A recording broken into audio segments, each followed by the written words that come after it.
بسم اللہ الرحمن الرحیم بسم اللہ الرحمن الرحیم اذا كانت الجملة الحالیة الاسمیة مؤکدة لمضمون الجملة السابقة یجب تجریدها من الواو۔ کل گزارش کی تھی کہ حال مفرد بھی ہوتا ہے، حال جملہ بھی ہوتا ہے، حال شبہ جملہ بھی ہوتا ہے۔ حال جب جملہ ہو تو جملہ اسمیہ بھی ہوتا ہے، جملہ فعلیہ بھی ہوتا ہے، اگرچہ حال میں اصل یہ ہے کہ وہ مفرد ہو۔ دوسری بات کل گزارش کی تھی کہ حال ذوالحال پر حکم ہوتا ہے، چونکہ حال نے ذوالحال کی حیت بیان کرنی ہوتی ہے، یہ کوئی مستقل جملہ تو نہیں ہوتا۔ تو جیسے ہم نے مبتدا اور خبر کے بارے میں کہا تھا کہ ان کے درمیان ارتباط ضروری ہے، کوئی رابط ہونا چاہیے، تو کل گزارش کی تھی کہ اس حال اور ذوالحال کے درمیان بھی ارتباط ضروری ہے، ان کے درمیان بھی کوئی رابط ہونا چاہیے۔ ٹھیک ہو گیا؟ خوب، کل اس کی تفصیل شروع کی ہوئی تھی کہ اگر حال مفرد ہو یا حال شبہ جملہ ہو تو رابط کیا ہوتا ہے، یہ کل ہم نے گزارش کی تھی کہ اس صورت میں اس کا رابط فقط ضمیر ہوتی ہے۔ ٹھیک، پھر کہا تھا کہ اگر حال جملہ ہو لیکن جملات میں سے جملہ اسمیہ ہو تو رابط واو بھی ہو سکتی ہے، فقط ضمیر بھی ہو سکتی ہے، فقط واو اور ضمیر دونوں بھی ہو سکتے ہیں۔ ٹھیک ہو گیا؟ خوب، اس کے بعد دو فائدے پڑھے۔ آج جو فائدہ ہے توجہ کے ساتھ آ جان، وہ یہ ہے کہ یہی جملہ اسمیہ اگر حال واقع ہو تو ایک مقام ایسا بھی ہے کہ وہاں پر واو سے تجرید، یعنی بغیر واو کے جملہ اسمیہ کو لانا واجب ہوتا ہے۔ ٹھیک ہو گیا جی؟ بغیر خوب واو کے ہے جملہ اسمیہ ہے، حالیہ ہے، ہم نے کہا جی رابط واو ہوتی ہے یا ضمیر یا فلاں، لیکن ایک مورد ایسا ہے جہاں واجب ہے کہ بغیر واو کے جملہ حالیہ کو ذکر کیا جائے۔ ایک مورد ایسا ہے کہ جہاں واجب تو نہیں لیکن احسن یہ ہے، بہتر یہ ہے کہ جملہ حالیہ کو بغیر واو کے ذکر کیا جائے۔ اور تیسرا مورد کہ بسا اوقات نہ بغیر واو کے ذکر کرنا واجب ہے نہ احسن ہے، بلکہ ضعیف ہے کہ واو ہونی چاہیے، لیکن بہرحال قول ضعیف یا استعمال ضعیف کی بنیاد پر بغیر واو کے استعمال ہوتا ہے۔ ٹھیک ہے جی؟ اب تھوڑی سی توجہ کرنا، انشاءاللہ سمجھ آ جائے گی۔ پس اس کا مطلب پھر کیا ہوگا کہ جب جملہ پوری توجہ، جب جملہ اسمیہ حال واقع ہو رہا ہو تو دو مورد کل ہم نے پڑھ لی ایسے ہیں کہ وہاں واو رابط کا لانا واجب ہے۔ ایک آج کا درس ہمارا یہاں سے شروع ہو رہا ہے کہ ایک مورد ایسا ہے کہ وہاں واو کو جو رابطے کے لیے تھی اس سے کہ بغیر جملہ اسمیہ کو لانا واجب ہے۔ دو، تیسرا مورد کہ جملہ اسمیہ حال واقع ہو رہا ہو لیکن احسن یہ ہے، بہتر یہ ہے کہ وہاں واو حالیہ کو ذکر نہ کیا جائے۔ 3 ہو گئے۔ نمبر 4، اور بسا اوقات استعمال ضعیف کی بنیاد پر یا قول ضعیف کہ جہاں واو کو ذکر نہ کرنا ضعیف ہے، لیکن کلام عرب میں دیکھا گیا کہ واو ہونی چاہیے تھی۔ کیوں؟ چونکہ یہ اس مورد میں بھی یہ نہیں تھا کہ جہاں احسن تھا بغیر واو کے لانا، اس مورد میں بھی نہیں تھا کہ جہاں پر واجب تھا بغیر واو کے لانا، پھر بھی واو حالیہ کو استعمال نہیں کیا گیا، لیکن یہ ہے علی ضعف، کلام عرب میں یہ بھی دیکھا گیا ہے۔ حال کی بحث اہم بحث ہے، ہم آمدن جان بوجھ یہ تھوڑا تھوڑا پڑھ رہے ہیں تاکہ آپ کو لکھنے میں بھی آسانی ہو، مباحثے میں یاد کرنے میں بھی آسانی ہو۔ خوب،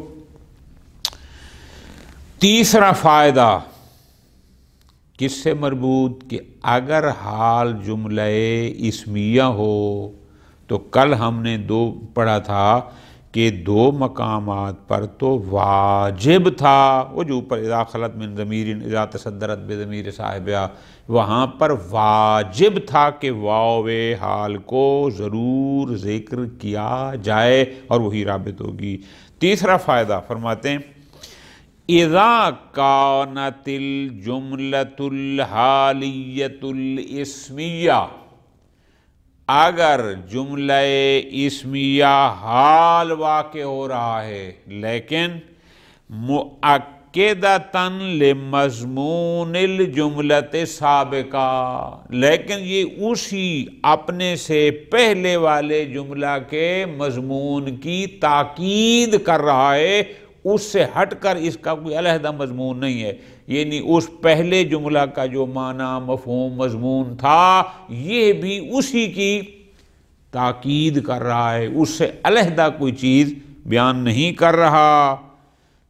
فرماتے ہیں یجب تجریدھا من الواو، تو اس جملہ اسمیہ کو واو حالیہ سے خالی کرنا واجب ہے۔ کیا مطلب؟ یعنی اس جملہ اسمیہ حالیہ کو بغیر واو کے استعمال کریں گے، یعنی وہ جو رابط واو تھی واجب ہے کہ اس کو یہاں ذکر نہ کیا جائے۔ مثال ھذا الحق لا ریب فیہ، ھذا الحق یہ حق ہے، یہ جملہ ہے، لا ریب فیہ یہ جملہ اسمیہ حالیہ ہے، ھذا الحق یہ حق ہے، در حالانکہ اس میں کوئی شک نہیں ہے، یہاں واو نہیں ہے لیکن لا ریب فیہ جو ہی ہے جو ضمیر ہے وہ یہاں پر رابط ہے، اور یہ لا ریب فیہ جملہ اسمیہ حالیہ ہے جو اس حق کو ذوالحال کی حید کو بیان کر رہا ہے، لیکن یہاں واو کو نہ لگانا واجب ہے، اس لیے کہا گیا۔ کیوں؟ چونکہ ھذا الحق کا مطلب کیا؟ یہ حق ہے، لا ریب فیہ اس میں کوئی شک نہیں، یہ بھی اسی کے مضمون کی تاکید کر رہا ہے، اس سے ہٹ کر کوئی نئی چیز یہ لا ریب فیہ بیان نہیں کر رہا، لہذا یہاں پر لا ریب فیہ نہیں کہنا بلکہ خالی لا ریب فیہ واو کے بغیر ذکر کرنا واجب ہے۔ ٹھیک ہو گیا جی، ختم۔ اب 2 مقام آگے کہ یہاں واو کو لانا واجب تھا، ایک مقام آ گیا کہ جو جملہ اسمیہ اگر حال واقع ہو رہا ہو تو بغیر واو کے لانا واجب ہے۔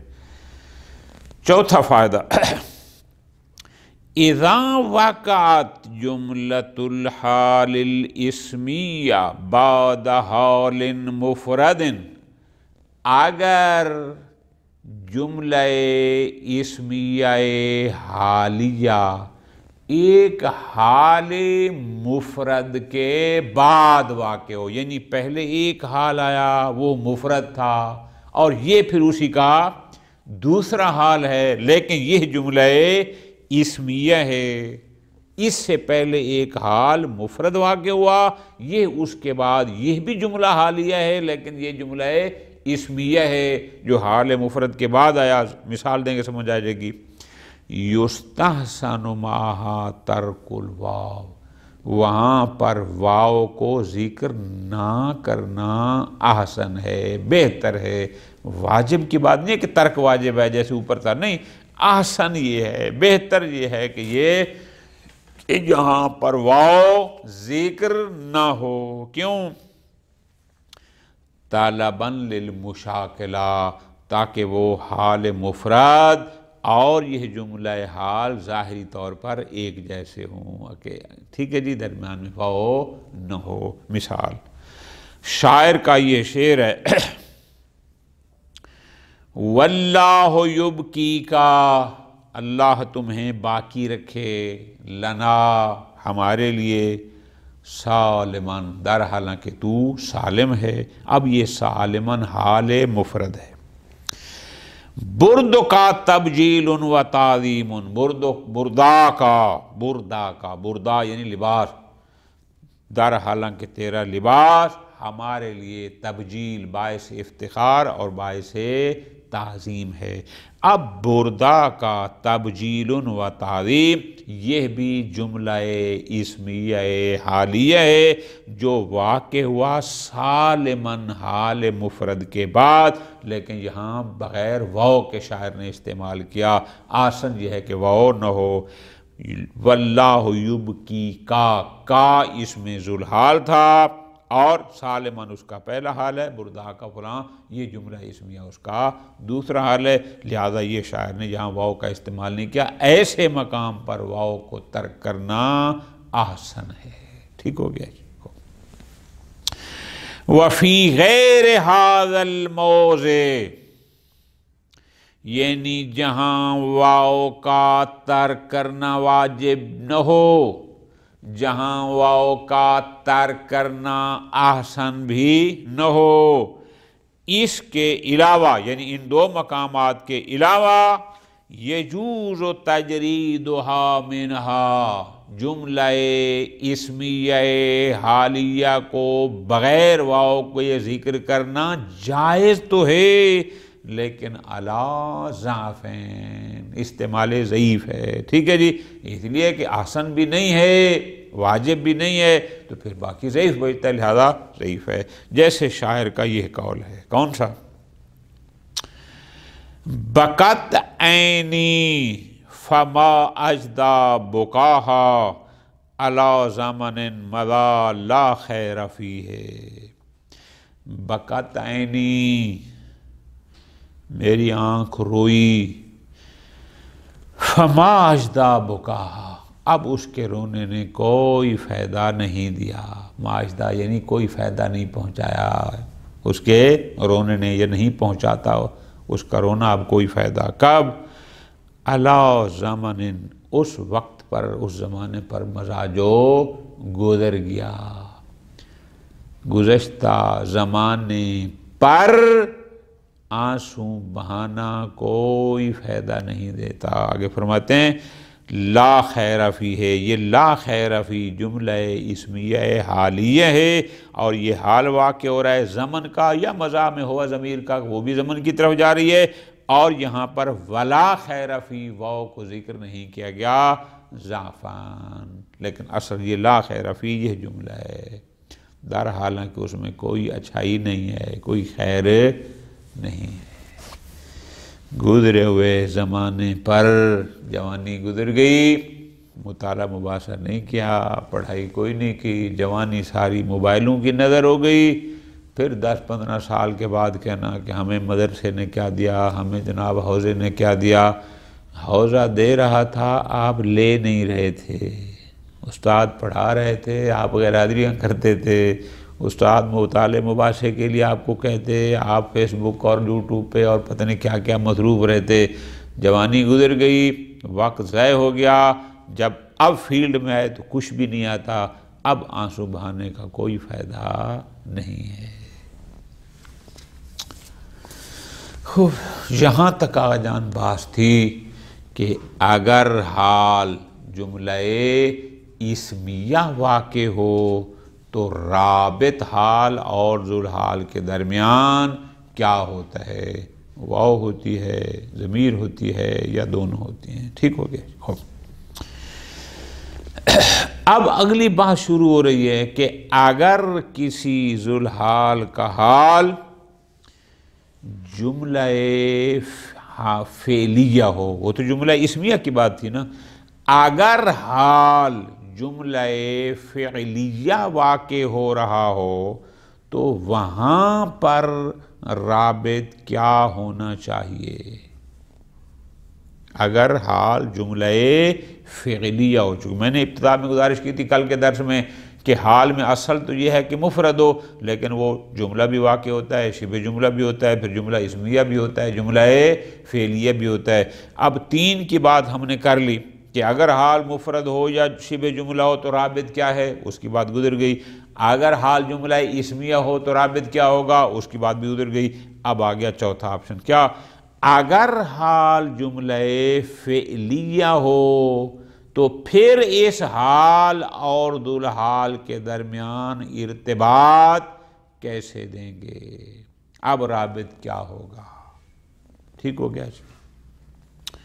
خوب، اب جملہ فعلیہ سارا ایک جیسا تو نہیں ہوتا، جملہ فعلیہ مثبت بھی ہوتا ہے، جملہ فعلیہ منفی بھی ہوتا ہے۔ اب تفصیل کے ساتھ فرماتے ہیں اذا کانت الحال جملۃ فعلیہ، اگر کسی ذوالحال کا حال جملہ فعلیہ ہو۔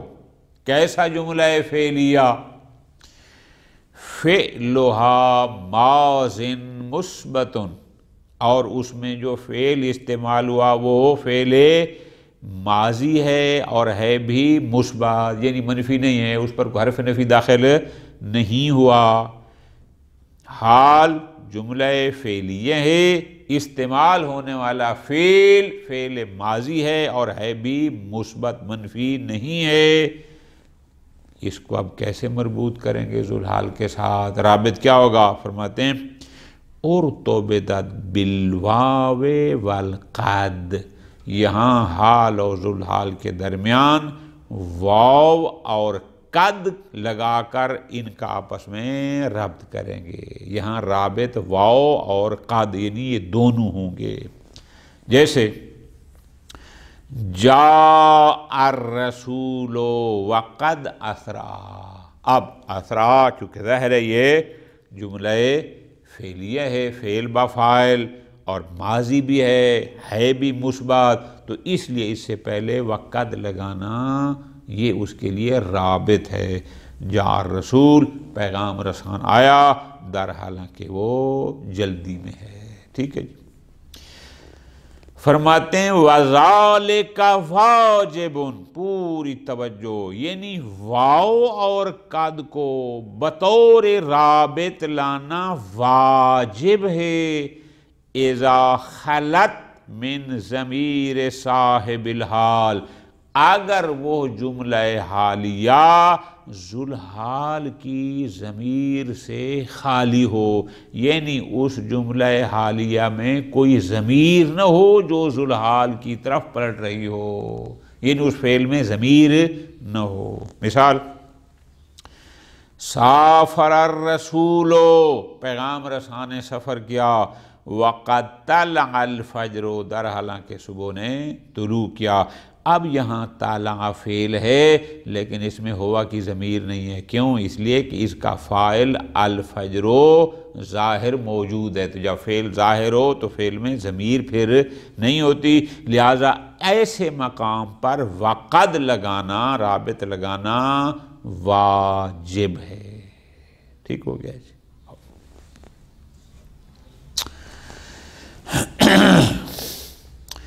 فرماتے ہیں فوائد، پوری توجہ کے ساتھ، ذرا باریک بحث ہے۔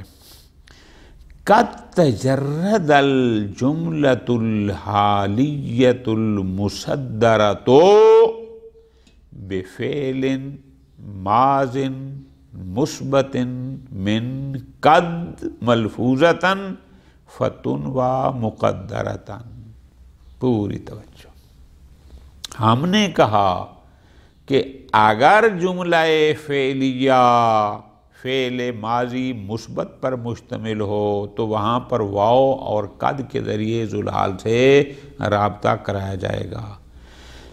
اب فرماتے ہیں بسا اوقات ایک جملہ حالیہ ہے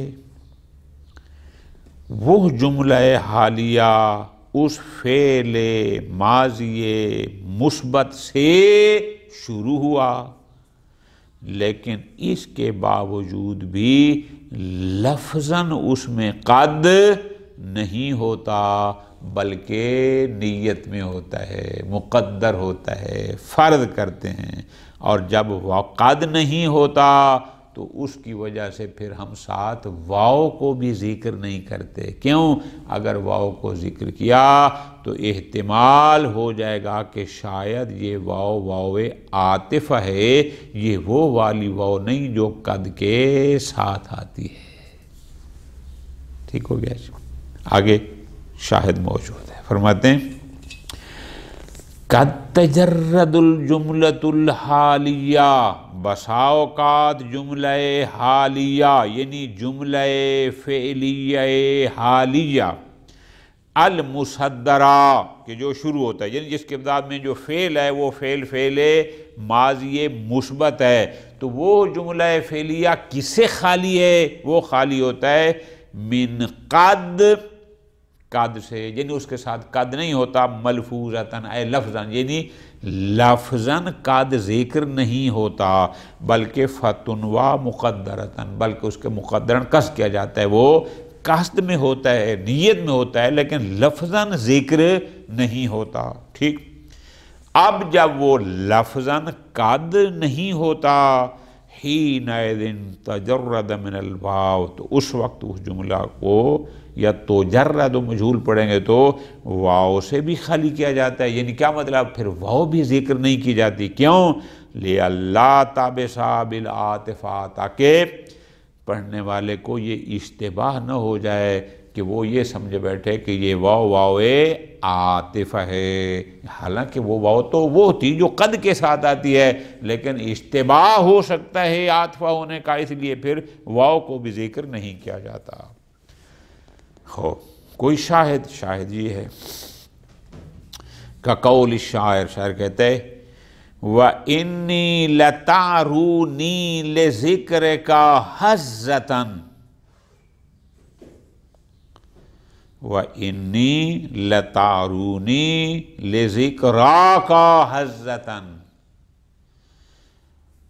حزہ کہتے ہیں اضطراب کو، لرزش کو، یا جیسے چیونٹیاں پھڑ پھڑاتی ہیں جب وہ، یعنی اس میں سکون کے خلاف ہوتا ہے اضطراب۔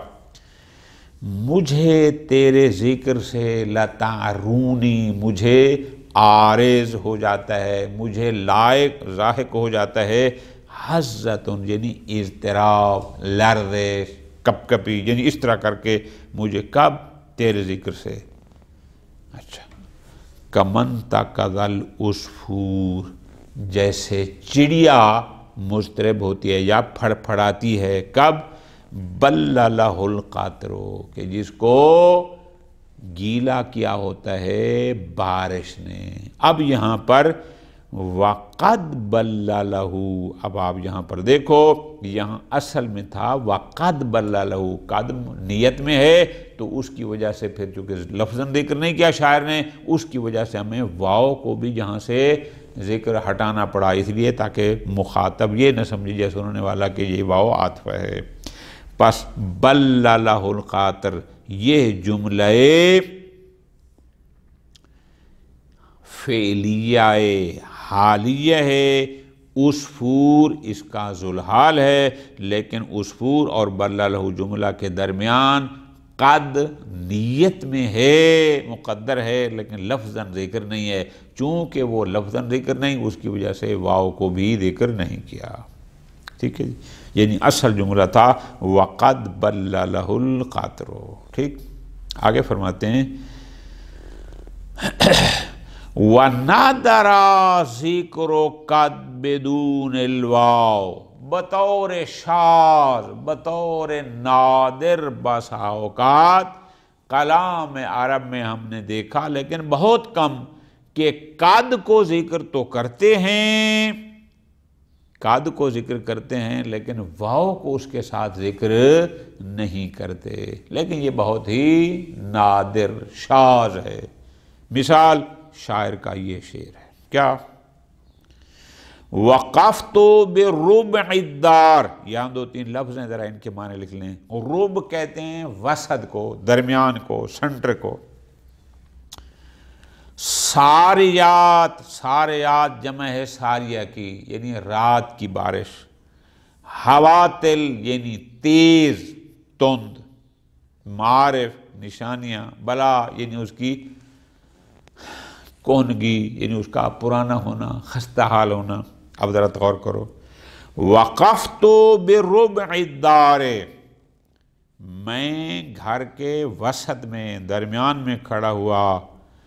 قد غیر البلا، یہ ہمارا محل شاہد ہے۔ قد غیر البلا یعنی قد کو ذکر کیا، واو کو ذکر نہیں کیا۔ اصل تو نا وقد، واو نہیں ہے، لیکن یہ قد غیر البلا معرفہ، جبکہ بلا یعنی کونگی، اس کے پرانے ہونے نے، شکستگی نے تبدیل کر دیے معارفہ، اس کے علامات، نشانیاں۔ کیونکہ بلا ایک تو وہ کونا تھا، پرانا تھا، دوسرا والساریات الحواتل، اور تند و تیز رات کی بارشوں نے۔ خوب، ہمارا محل شاہد تھا غیر البلا، یہ جملہ حالیہ ہے۔ اس سے پہلے قد آیا لیکن بغیر واو کے، جو کہ بہت ہی نادر ہے۔ ٹھیک ہو گیا جی۔ وصلی اللہ علی محمد وعلی محمد۔